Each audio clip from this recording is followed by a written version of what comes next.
এখন আমি অবস্থান করছি শালবাগানের মধ্যে।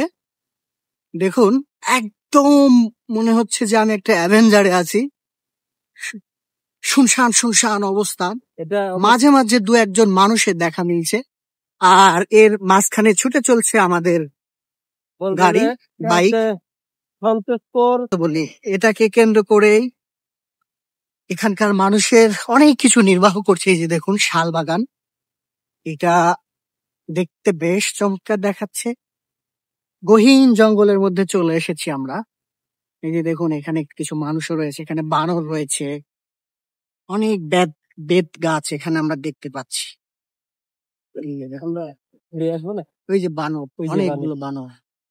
এই যে বানর বানর খেলা করছে, পর্যটন স্পটে চলে এসেছে। এই যে বানর এখানে, ওই যে বানর।